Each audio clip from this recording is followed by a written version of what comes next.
Hey everyone, welcome back to Hope for Today. My name is Lynn Wilson. I'm glad you're joining me today. If you are new to Hope for Today, let me just introduce you to myself.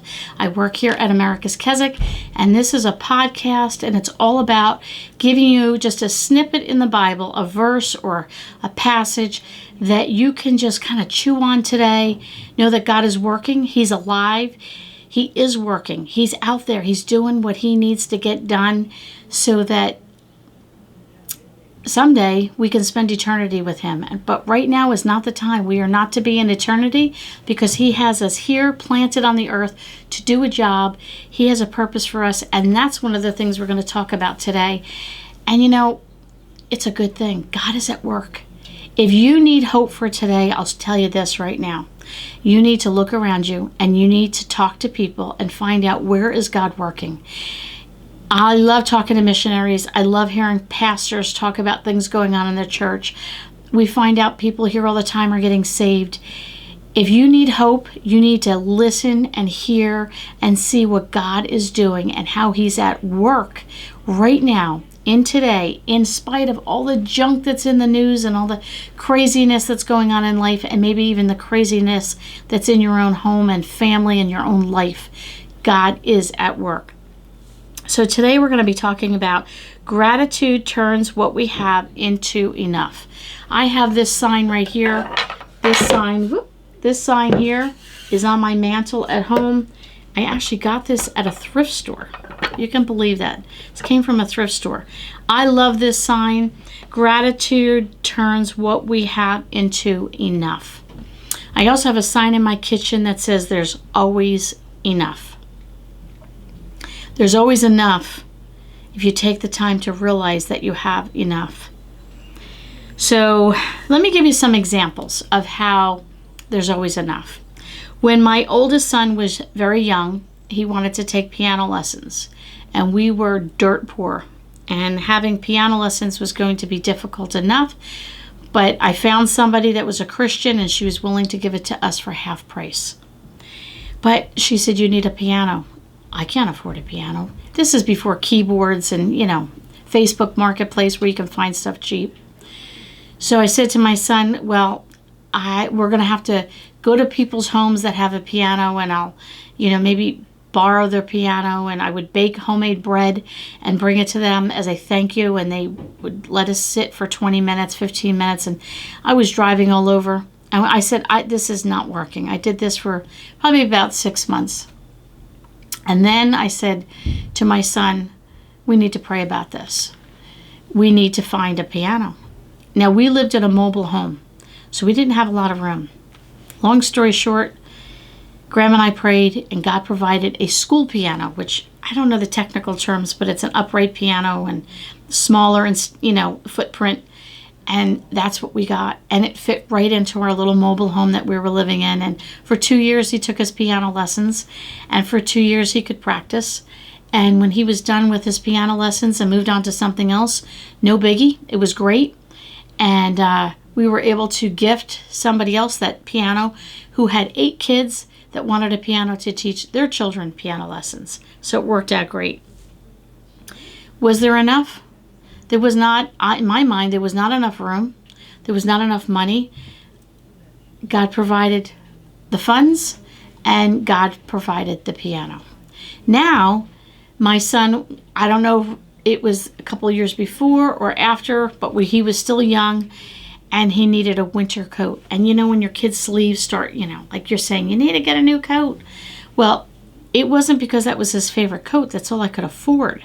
But it got to the point where it was way too small. Winter was upon us. We couldn't afford a coat. We had no money. I said to Graham, you and Mom have to pray.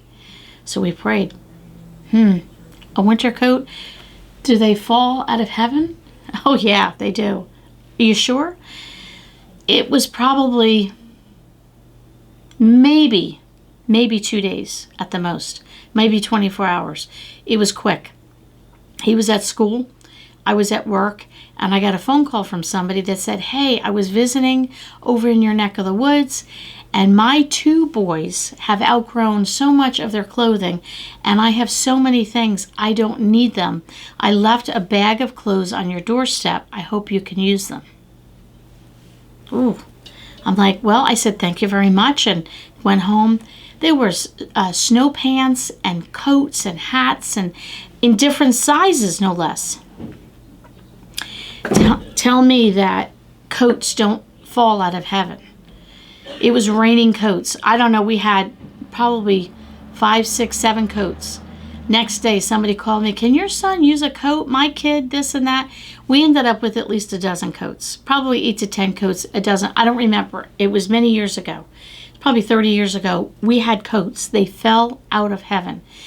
Was there enough? There was more than enough. I have a friend that she is a pastor's wife, and she talks about one time when they went to school. He wanted to become a pastor, and so they went off to pastor school, and they were broke, dead broke. And long story short, there was only 1 can of tuna left in the cabinet, and that was all they had for meals for the weekend. They had no more money. They didn't get paid for a few days, and she had 2 kids at home, and she's, this is dinner tonight. I have nothing for breakfast, lunch, and dinner for the next 3 or 4 days. What am I going to do? And there was a family in need at their church. And no details were given other than they are in desperate need of food. And she got a call from, I guess, one of the groups that she was part of in the church. There was a family in desperate need. I can't give up my can of tuna. That's the only can I have. I got 2 kids I got to feed. Her husband came home from school, and she's told him about the phone call, and he said, we're giving up our can of tuna. She said, I can't do that. I can't. What am I going to do? How am I going to feed my kids? I cannot do that. He said, I think they're more desperate than we are. We had breakfast today. We've had lunch today. We're not starving, and God will supply. Is there enough? There's always enough. Gratitude turns what we have into enough. He was thankful for the breakfast and lunch he had. She was struggling with it. Now, I can understand that the heart of a mom of how am I going to feed my kids? I get that. Whew, did she have hope for today? She felt like she had none, but she listened to her husband. She leaned on what he said. He said, give up the tuna. They went and they gave it at the church. Got to church, there was this table, and people were putting in packages of meat and bags of potatoes and boxes of cereal, and she came with her little can of tuna, slipped it in, embarrassed. That's all I've got. Just put my tuna. And she left, and she got home, and I would say if I remember correctly, it was like maybe an hour later, there was a knock at the door. She opened the door. Bags of groceries and groceries upon groceries, and she looked. It was her church. Gets me choked up every time. Every time. At the provision of the Lord. She was that family that was in need. She was that family. She laughs. She says, here I have boxes of cereal and packages of meat and vegetables and all the rest. And she said, and here's my little can of tuna. There's always enough. Gratitude turns what we have into enough. Look at this sign, and I hope this is something you'll write down. I want to read to you in Proverbs 30, and it's 7. Chapter 30, starting at verse 7. And then he prayed, God, I'm asking for 2 things. Before I die, don't refuse me. Banish lies from my lips and liars from my presence. Give me enough food to live on, neither too much nor too little, just enough. If I'm too full, I might get independent, saying, God, who needs him? If I'm poor, I might steal and dishonor the name of the Lord. I've said this many times that I know God for me. We all know ourselves. Some of you have been blessed financially, and probably maybe some can say they have more money than they know what to do with. I have no idea what that's like. we struggle paycheck to paycheck pretty much every week. And you know what? It's fine, because there's always enough. There's always enough, always. And I have had to learn to have the attitude of gratitude. When God provides my paycheck, Lord, what do you want me to do with this check this week? I don't know. I learned a long time ago to pray before I go grocery shopping. How many of you have done that? I had someone counsel me one time, and she said, I pray before I go grocery shopping. You know why? Because God's in the tomorrows. He knows what food I will need. He'll know if we're going to get a bag of groceries left on our doorstep, which many times I have. He knows if someone's going to invite us over their home for dinner, or there's going to be a potluck at church and they're going to send food home with you. He knows that roast that I bought, that, I was going to make dinner, he knows that that'll actually feed us for 3 or 4 meals, versus in my mind, it'll feed us for 1 or 2. He knows that it's going to stretch. She was so poor at one point, I remember her telling me she had to cut up rags for toilet paper.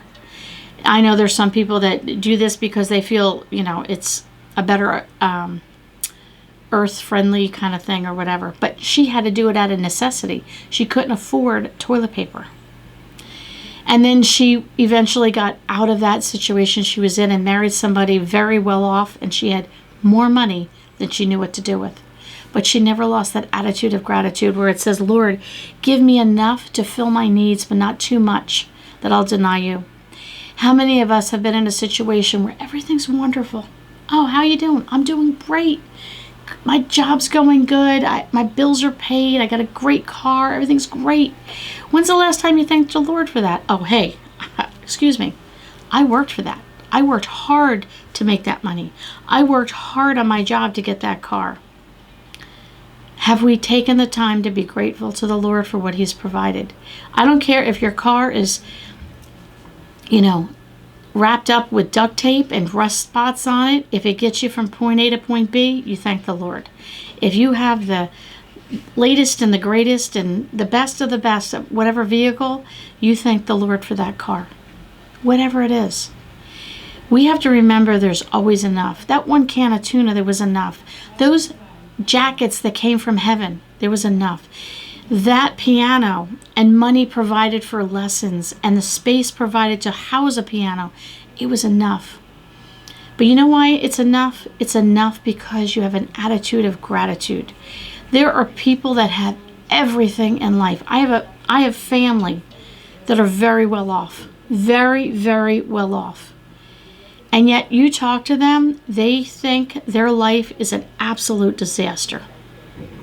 They have no peace, they have no contentment, they have no joy, they have no satisfaction.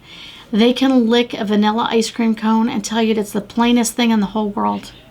I'll lick a vanilla ice cream cone and go, oh, was that not the best?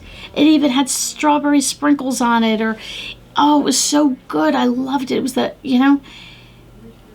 Are you grateful today for what God has provided? My father used to tell me, I remember he would get a $10 gift card. He worked for a company. And as a Christmas bonus, he would get a $10 gift card every year. This is years ago. And my mom would say to him, you think they would do something better for all that you do? Not that my mom was ungrateful. I understand, again, the heart of a mom, it's Christmas time, I got kids, I want to provide. She wasn't, she wasn't that she didn't have an attitude of gratitude, but I know where she's coming from. But my dad's answer, and I still remember this, he would say, they don't owe me anything. I worked for them for 40 hours, they paid me for 40 hours, it's a done deal. That $10 gift card was above and beyond. My dad had an attitude of gratitude. And I think to myself, how many things has the Lord provided time and time and time again? Money, vehicles, friendship, food, clothing, housing, life experiences, vacations, walking out into a beautiful day where there's not a cloud in the sky and the sun is shining. And there's a, smell that's just wonderful in the air of flowers or the fall, or beautiful white snow in the winter when we want to see the snowy winters, or whatever it might be. We still complain.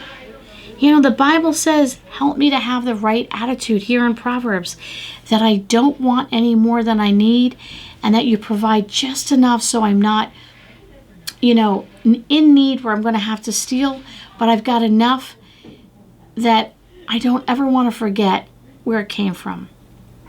The Lord says He will provide our needs.